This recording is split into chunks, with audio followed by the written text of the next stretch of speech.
자, 이제 고린도 전서 14장 20절에서 25절을 보도록 하겠습니다.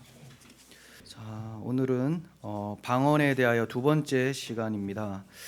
지난 시간으로 마치려고 하다가 어차피 하는 거 한 25절까지가 또 방언에 대한 설명이 있기 때문에 여러분들이 좀 혼자 보실 때도 해석을 할 수 있도록 도와드리는 게 좋을 것 같아서 또 했습니다. 지난 시간을 생각해 보면 방언은 어떤 유익이나 그다음 권장보다는 사도 바울이 지향하고 오히려 통역을 강조하는 것을 많이 들었었죠. 그리고 예언을 중요시해라. 방언이 통역이 되어지면 예언과 동일한 효과를 지닌다라고 또 설명하는 것을 봤습니다. 그냥 쭉 읽기만 해도 방언을 찬양한다기보다는 방언을 좀 신중하게 생각하고 잘 사용해야 된다, 이런 느낌이 강합니다. 저 방금 읽은 말씀도 마찬가지죠. 미쳤다 하지 않겠느냐, 이런 표현도 있고요. 또 반면에 예언을 하면 하나님께 경배하고 하나님을 전파하지 않겠느냐, 이런 이제 말씀도 있고. 그러니까 14장의 초점은 방언보다는 예언에 있고 질서에 있고 덕을 세우는 데 있고 통역에 있다, 이렇게 볼 수가 있겠습니다. 20절부터 좀 보도록 하겠습니다. 형제들아, 지혜는 아이가 되지 말고 악에는 어린아이가 되라. 지혜는 장성한 사람이 되라, 이렇게 얘기합니다. 여기서 지혜는 뭘까요? 지혜. 갑자기 지혜 얘기가 나왔는데, 이 지혜라는 것은 앞에서 방언은 하나님의 비밀을 말하는 것이다 라고 했죠. 비밀. 그 비밀의 내용은 복음이었다. 그리스도에 대한 구원 복음, 그리스도의 구원 복음에 대해서 얘기를 했습니다. 지혜는 아이가 되지 말고, 아이들은 잘 모르잖아요. 그러니까 아이처럼 그렇게 지내지 말고 악에게는 오히려 어린아이처럼 행동하라, 이렇게 얘기를 해요. 그럼 복음이 지혜라면 악은 뭘까요? 악. 이 복음을 가리는 거겠죠. 복음에 반하는 것, 이런 겁니다. 그래서 이 지혜를 바르게 받으려면 방언을 할 때 통역이 반드시 필요하다. 그렇지 않고 들으면 너희가 아무것도 알아듣지 못하고 오히려 자기를 세우고 악을 행할 수가 있게 된다, 이렇게까지 이제 볼 수가 있습니다. 질서도 어지러워지고 복음의 감격함도 없고 이렇게 되는 거죠. 그래서 지혜를 알려면 통역을 해야 되고 예언에 귀 기울여야 된다. 그래서 지혜에 장성한 사람이 되려면 우리가 지난 시간에 살펴봤지만 1만 마디 알아듣지 못하는 방언을 듣는 것이 아니라 깨달은 마음으로 5마디 가르치는 것을 듣고 배워야 된다라는 것을 배웠습니다.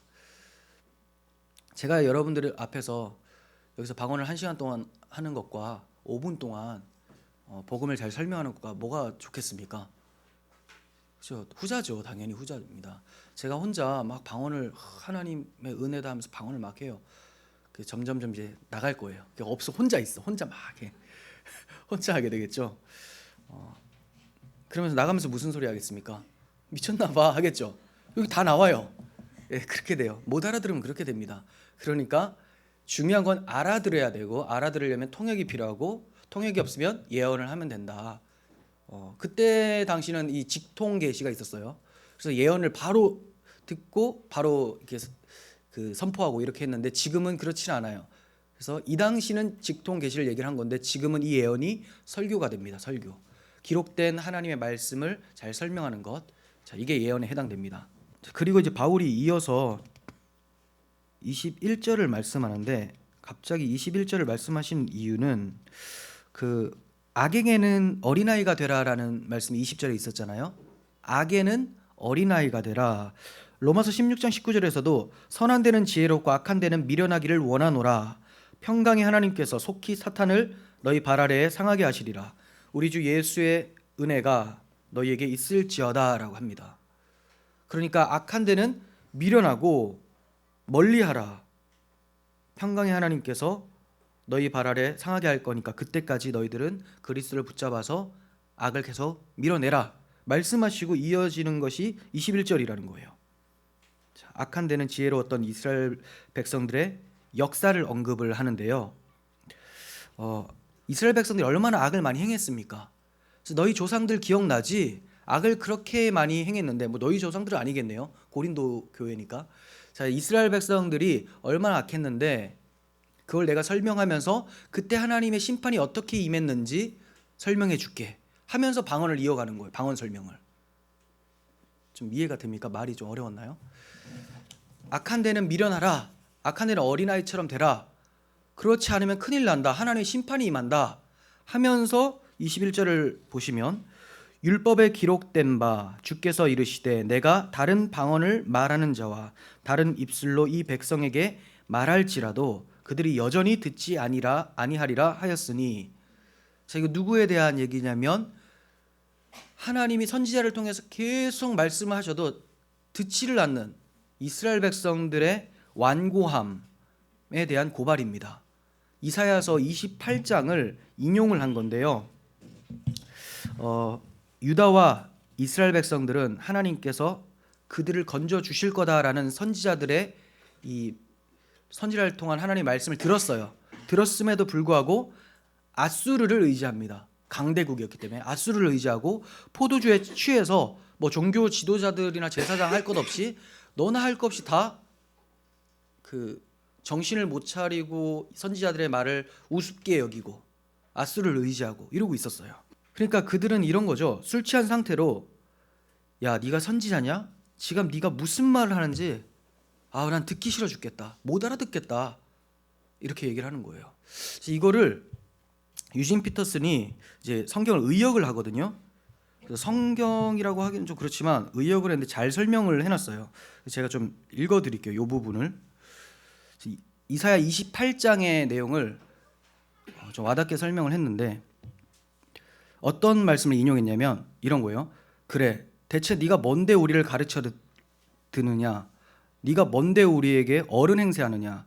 우리가 젖먹이도 아닌데 왜 애한테 말하듯이 이거 저거 착하지 우리 꼬마 이렇게 말하느냐? 그러나 너는 바로 그런 식으로 말을 듣게 될 것이다. 자, 무슨 말이냐면 하나님께서 네가 그렇게 선지자들의 말을 나를 무시하는 것처럼 기분 나쁘게 생각해서 안 듣는다면 정말로 애처럼 말하듯이 내가 대하겠다. 자, 하나님께서 이 백성에게 젖먹이에게 말하듯 한 음절 끊어서 말씀하실 것이다. 이방 압제자들의 입을 통해 그렇게 하실 것이다. 그분이 전에 말씀하셨다. 지금은 쉴 때고 여기가 쉴 곳이다. 지친 사람들이 쉼을 얻을 때다. 여기에 너희 짐을 내려놓아라. 그러나 그들은 들으려 하지 않는다. 그러므로 하나님께서 다시 기초로 돌아가 젖먹이에게 말하듯 한 음절씩 끊어서 말씀하실 것이다. 이거 저거 착하지 우리 꼬마. 그러면 그들은 걸음마를 배우는 아이처럼 일어나 걷다가 넘어지고 멍이 들며 당황하며 길을 잃고 말 것이다. 자, 이해가 되십니까? 자, 쉽게 말씀드리면 이것도 쉽게 쓴 건데 또 말씀드려야 되나? 자, 선지자들의 말을 야, 우리 다 아는 거 맨날 똑같은 말 좀 그만해라. 귀에 딱지 않겠다. 우리가 애냐? 듣기 싫어. 한 거예요. 하나님께서 그래?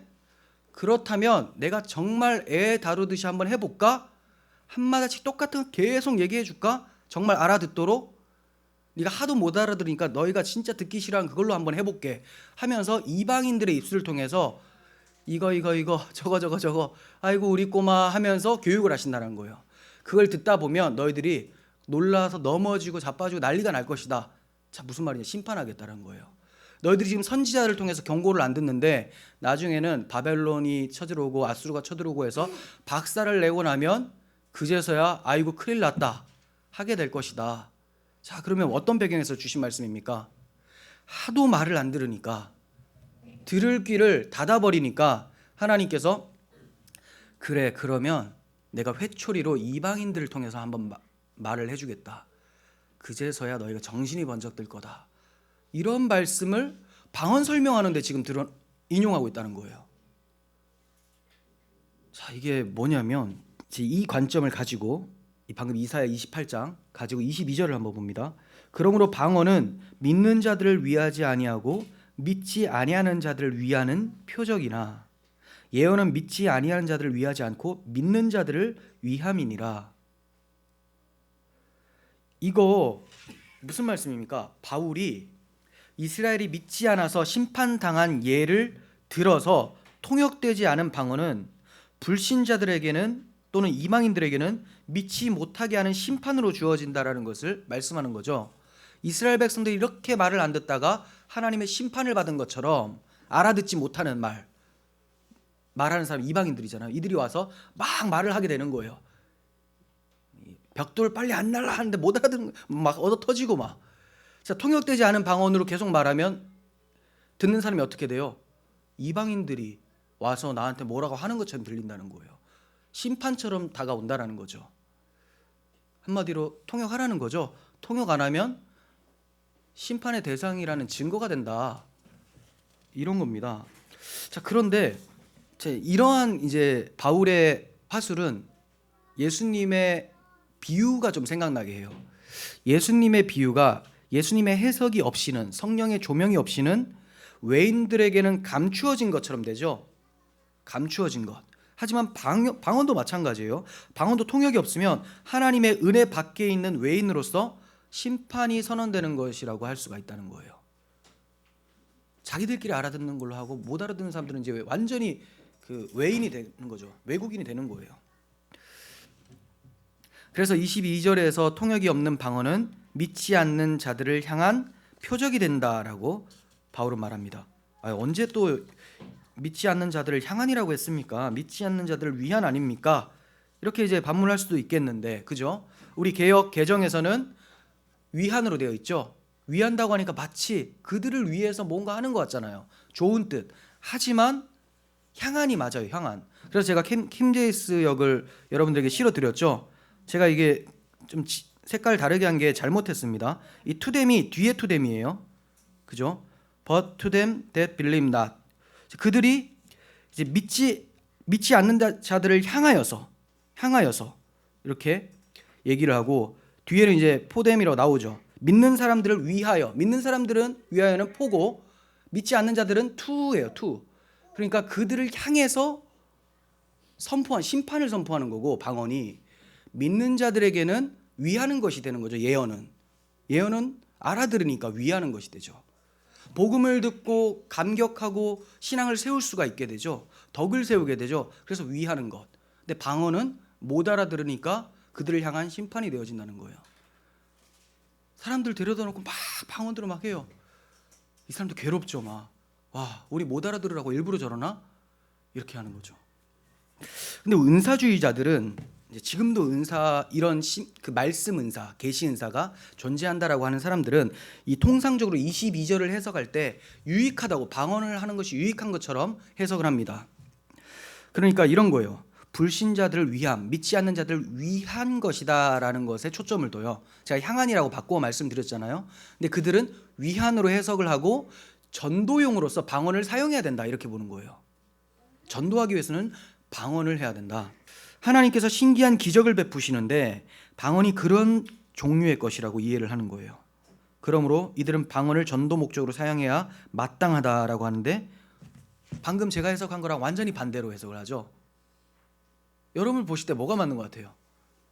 그 전체 문맥을 봐서도, 그리고 그 킹제임스 버전을 봐서도 그들을 향한 선포죠. 그리고 이사야 28장이 믿지 않는 이스라엘 백성들을 향한 심판을 얘기를 하는데, 통역되지 않은 방언이 이 심판의 역할을 한다고 하는데 어떻게 전도의 목적으로 쓰는 것이 타당하다고 얘기를 하겠습니까? 그들의 해석이 잘못되었다라는 거죠. 왜 이들의 해석이 잘못됐는지 세 가지 이유를 들어서 좀 보겠습니다. 믿지 않는 자들을 위한 표적이다라고 했잖아요. 표적은 세메이온이라는 단어인데요. 단순히 기적이나 이적에 국한되지 않습니다. 표적이 영어로 뭐라고 했죠? 사인이라고 했죠. 표시예요, 표시. 기적을 말하는 게 아니라, 표적은 기적이 될 수도 있고요, 기적이 아닌 게 될 수도 있어요. 기적을 통하여 뭔가를 하나님이 나타내시려면 그게 표적이 되죠. 내용이 있고 뭔가 표시하는 거. 오병이어는 기적인데 표적이죠. 예수님을 바라보게 하는 사인이죠. 근데 지금 죽은 자가 막 살아버렸어요. 이게 표적입니까? 기적이에요, 기적. 성경과 상관이 없어요. 예수가 드러나지는 않거든요. 여기에 성경에서 예수님이 기적을 베푸신 것은 표적이 돼요. 하지만 예수님이 기적을 베풀지 않고도 표적을 얘기를 합니다. 그냥 설명한 것으로도 표적이 될 수가 있다는 거예요. 즉 방언은 무엇인가를 나타내기 위한 표시로서 주어진 것임을 표적이라는 단어가 나타냅니다.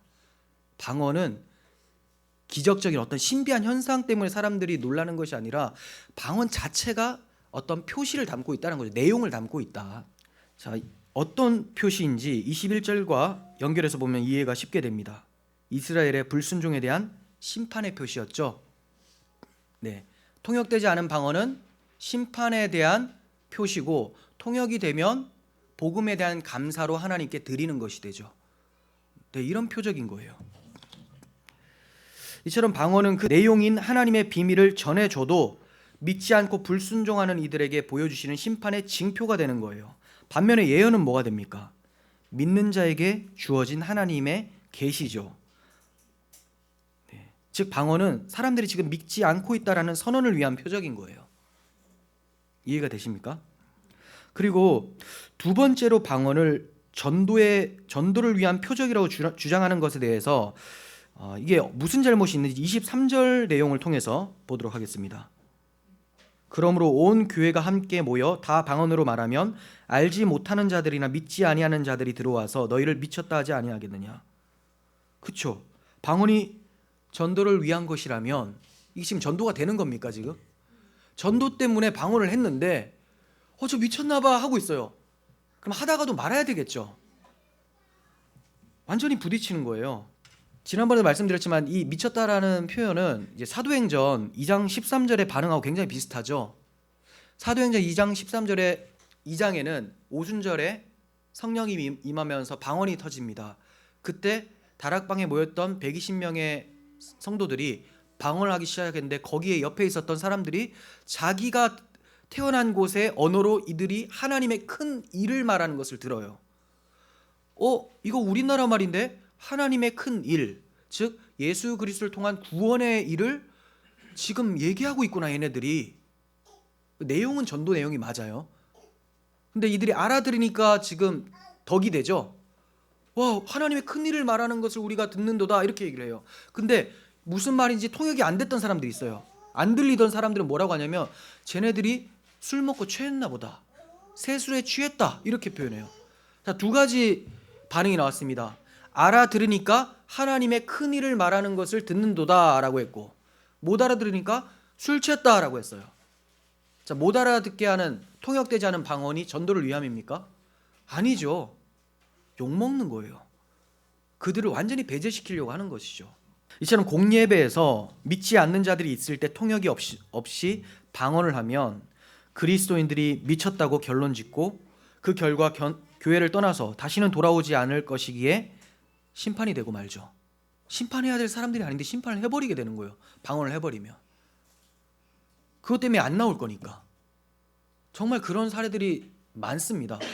제가 청년 때 같이 신앙생활했던 친구도 기독교인인데도 이제 교회 이름 말하긴 그러는데 대전에 내 교회를 갔어요. 다들 방언으로 푹 기도를 하는 거예요. 이 장로교인이었고 이제 방언은 이어지지 않는다라고 이제 생각을 하고 있었던 친구가 갔다가 기독교인인데 놀래가지고 나왔어. 근데 전도할 친구를 데려갔었거든요. 걔도 놀래가지고 이제 교회를 안 다녀요. 복음이 가려졌어요 지금. 뭐 때문에? 방언 때문에. 무슨 전도를 위한 목적입니까? 다 미친 것 같아가지고 나와버리는데. 통역이라도 하면 저런 말이구나 뭐 이해라도 하지, 그런 것도 없어요. 방언한다는 교회 통역하는 사람은 거의 드물죠. 그리고 통역을 해도 지난 시간에 말씀을 드렸지만 내가 너를 사랑하노라 내 딸아, 맨날 레파토리 똑같고 같은 말을 했는데 해석은 다르게 나오고, 그죠? 알랄랄라 했는데 여기서는 이렇게 얘기했고 저기서 또 했는데 그 단어를 안 쓰고 해석을 할 때는 문제가 심각하잖아요. 통역자가 없습니다. 통역자가 없다는 것은 방언자도 없다는 겁니다. 하나님이 교회에 덕을 세기 위해서 은사를 주시는데 통역자를 안 주시면서 계속 방언 은사만 많아지고, 방언 은사는 막 어마어마한 사람들이 방언을 하는데 통역은 거의 몇 사람만. 근데 그 몇 사람도 지난 시간에 말씀드린 것처럼 엉뚱한 해석을 하고 있죠. 통역을 하고 있죠. 덕이 하나도 안 되고 전도에 도움이 안 됩니다. 오히려 복음의 문이 닫히게 되죠. 세 번째, 이들이 잘못 설명하고 있다는 주장을 뒷받침하는 건 뭐냐면 바울이 방언을 될 수 있도록 많이 하기를 원하는 것 같아요? 아니면 가급적이면 하지 말라는 데 초점이 있는 것 같습니까? 후자죠. 후자. 물론 여기서 또 지난번에 말씀을 드렸지만 나는 너희가 방언을 말을 많이 하기를 원하노라. 또 이거 가지고 또 그러는데 그거는 통역이 됐을 때 얘기를 하는 거예요. 통역 안 되면 말을 하지 말라. 여기에 초점이 있잖아요. 그렇다면 방언이 지금 가급적이면 하지 말라는 건데 사람들이 미쳤다고 하니까 하지 말라는 건데 그럼 바울이 이런 거예요. 가급적이면 전도 좀 하지 마라. 가급적이면 전도하지 마세요. 이런 겁니까? 아니잖아요. 근데 방언이 전도용이었다면 바울이 이렇게 말하는 게 돼요. 그렇게 전도에 미친 이 바울이 가급적이면 전도를 안 했으면 좋겠어. 방언은 전도 사용하는 거니, 전도를 위한 거니까 그건 좀 안 했으면 좋겠어. 말이 안 되는 거죠. 그러니까 그 해석을 딱 빼버리면 쫙 연결이 돼요. 그게 돌아와 버리면 이제 부딪히는 게 많아지죠. 다시 말씀드리지만 22절은 하나님을 믿지 않는 자들에 대한 심판으로 주어진 표적, 이게 바로 통역되지 않은 방언이다라는 것을 기억을 하셔야 됩니다. 오해의 소지가 있어서 제가 첨언해서 설명하면 믿지 않는 자들에게 심판을 선언하실 때 방언을 사용하신다 이런 의미가 아니라, 자, 안 믿는 사람이 올 수도 있잖아요. 그러면 자, 이 사람을 내가 심판하기 위해서 지금 방언을 해버리는 거, 이게 아니에요. 그게 아니라 믿지 않는 자들 향해서 방언을 하게 되면 그들이 복음을 알아듣지 못하니까, 그리고 교회를 안 나오게 되니까 심판받는 것처럼 돼버린다라는 거예요. 이들이 지금 심판받았다는 것을 내가 알려주기 위해서 방언을 하는 게 아니라 방언을 하게 되면 심판받은 자처럼 돼버리는 거 아니냐. 이스라엘 백성들이 말 못 알아들었을 때 내가 이방인들의 말을 통해서 이들을 심판한 것처럼 이들도 그러한 꼴이 되는 거 아니냐. 그러니까 이방인들 알아듣지 못하는 사람들 데리고 방언하지 마라. 복음 전하는 게 아니라 오히려 심판하게 된다. 이렇게 얘기를 하는 거예요. 자, 24절부터 또 봅니다. 그러나 다 예언을 하면, 그러나가 나오죠. 지금 제가 설명한 건 방언에 통역되지 않은 방언의 부정적인 걸 얘기를 했어요. 그러나라고 했으니 당연히 예언은 좋은 걸 얘기하겠죠. 그러나 다 예언을 하면 믿지 않는 자나 알지 못하는 자들이 들어와서 모든 사람들에게 책망을 들으며, 이러니까 뭔가 좀 안 좋은 것 같아요. 하지만 가르침입니다. 가르침을 듣고 모든 사람에게 판단을 받고 그 마음의 숨은 일들이 드러나게 되므로 엎드려 하나님께 경배하며 하나님이 참으로 너희 가운데 계신다 전파하리로다. 그리스도인 된다는 말이죠. 예언을 말했더니 믿지 않는 자들이나 알아듣지 못하는 자들, 뭐 이방인들 아무나 와도 그걸 듣고 회심하고 예수 믿게 된다. 하나님께 영광 돌리게 된다. 이렇게 얘기를 하고 있어요. 이러한 단어들은 이제 성령의 사역과 굉장히 비슷하죠. 성령이 오시면 죄에 대해서 의에 대해서 심판에 대해서 책망하시겠다라고 했는데, 예언을 전했더니 이러한 효과가 나타나는 거예요. 책망을 듣고 판단을 받고 마음의 숨은 일들이 막 드러나요. 회개죠, 회개. 회개가 일어나서 하나님께 경배하게 되고 이제 자기만 기독교인이 아니라 이제 그 하나님을 전파하는 자로서 사역자로 서게 되는 거예요. 그리스도의 제자로서. 무엇이 이렇게 만듭니까? 복음의 내용을 정확하게 선포하는 예언이 이렇게 만든다는 거죠. 방언은 심판을 만들어버리고 예언은 사람을 살리고 사람을 세우고 그렇게 된다는 겁니다. 예언은 그리스도의 다시 오심과 소망에 대한 내용으로서 믿는 성도들을 위함입니다. 믿는 자들을 위함이다. 그런데 이 믿는 자들을 좀 넓은 의미로 보셔야 돼요. 제가 설교를 하잖아요. 이게 예언이죠. 지금 해당하는 복음을 알아듣는 말로 설명하니까, 그러면 믿는 여러분들을 위함이기도 하죠. 하지만 믿지 않는 자들, 알아듣지 못하는 자들이 왔어요. 잘 설명해요. 그럼 그들도 믿게 되죠. 그들에게도 유익이 있다. 믿는 자들에게만 유익하다는 게 아니라 믿지 못하는 자들에게도 믿음을 갖게 해서 믿는 자들로 만들어내는 이런 유익이 예언에는 있다. 하지만 방언은 신자들까지도 못 알아듣게 만든다. 통역이 없으면.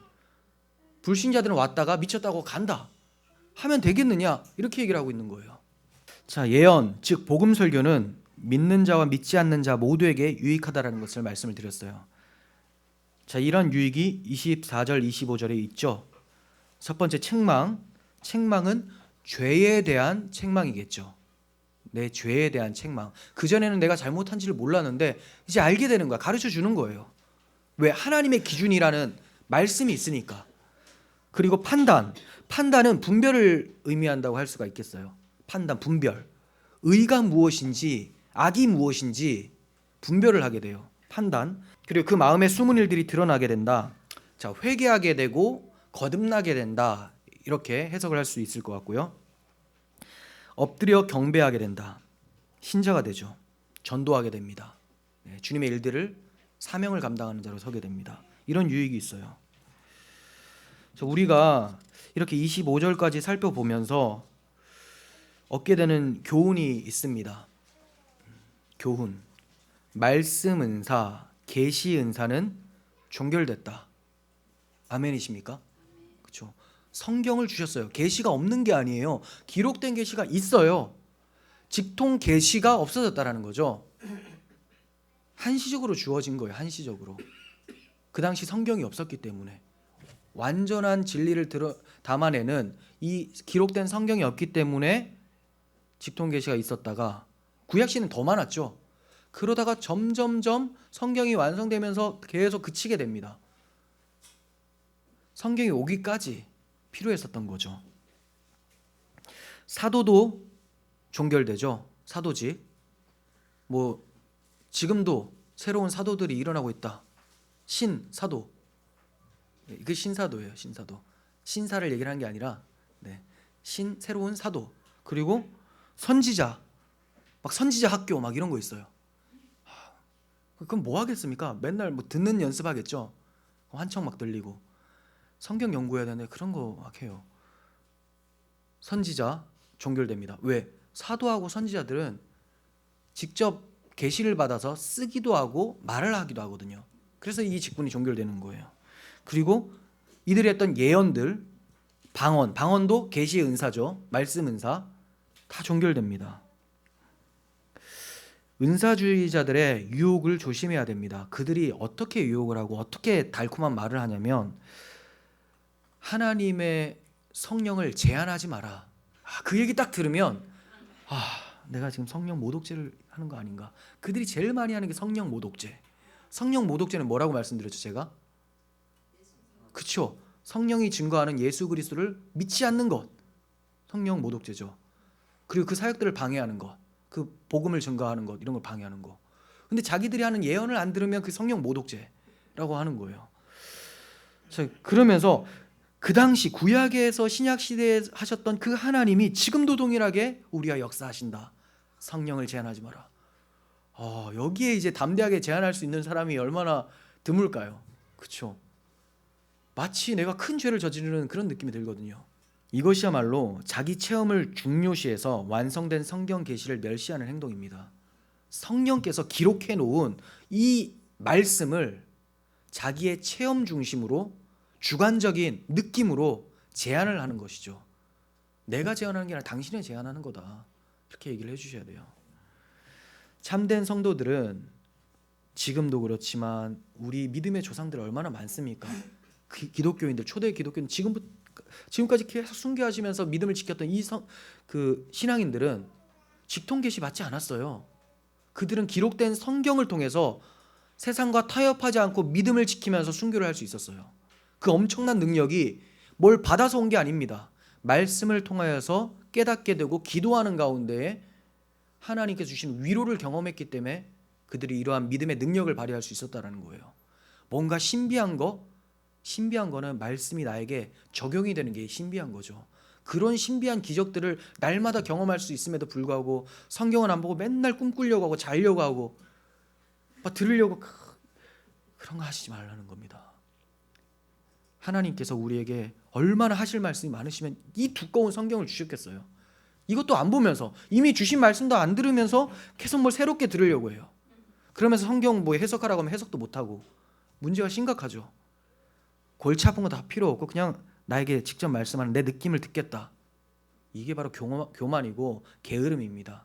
나태함이에요. 이게 모든 은사는 두 번째 이제 얻게 되는 건데, 얻게 되는 교훈은 모든 은사는 교회의 덕을 세우기 위해서 주어지죠. 네. 교회의 덕. 덕이라는 단어는 사실 없다고 말씀을 드렸지만 의역하면 덕이 되죠. 네. 오이코도메라는 단어인데 세우다, 건축 용어예요. 건축 용어. 교회를 세우다, 교회의 덕을 세우다인데 교회를 세우는데 예언이 적용되지 않느냐, 뭐 예언이 유익하지 않느냐 이렇게 말씀하는 거잖아요. 교회를 세운다. 저는 듣는 순간 이렇게 들려져요. 성전, 그리고 그리스도의 몸을 세우는 거죠. 성전을 세우는 거죠. 무엇이? 복음 말씀이. 근데 방언은 교회의 덕이 안 된다. 못 세운다는 거예요. 뭐 알아들어야지 그리스도의 몸을 세우죠.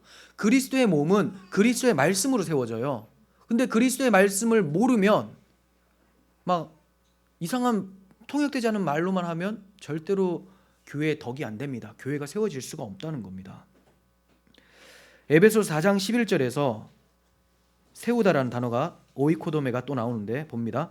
그가 어떤 사람은 사도로, 어떤 사람은 선지자로, 어떤 사람은 복음 전하는 자로, 어떤 사람은 목사와 교사로 삼으셨으니.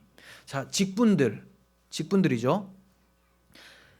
이는 성도를 온전하게 하여 봉사하는 일을 하게 하며 그리스도의 몸을 세우려 하심이라. 오이코도메. 네. 직분들은 그리스도의 몸을 세우기 위해서 주어지죠. 은사들도 그리스도의 몸을 세우기 위해서 주어져요. 근데 은사들이 자기 유익을 위해서, 자기 잘남을 자랑하기 위해서, 난 더 특별히 하나님께 사랑받는다, 난 특별한 은사를 가지고 있다, 이렇게 얘기한다면 이게 은사라고 할 수 있을까요? 교회 유익이 없는데. 제가 자주 말씀드리죠. 재능과 은사는 비슷하지만 사용처가 다르다라는 것. 여러분들이 공이라고는 좀 그러네요. 자, 여러분들이 바이올린을 잘해요. 바이올린. 음악회에서 대상을 받고 상금도 받고 했어요. 재능을 잘 활용을 한 겁니다. 교회에서 하나님을 찬양하는 데 써요. 은사를 쓰는 거죠. 재능이 하나님께 사용되어질 때는 은사가 되어져요. 은사는 교회의 덕을 세우고 그리스도의 몸을 세웁니다.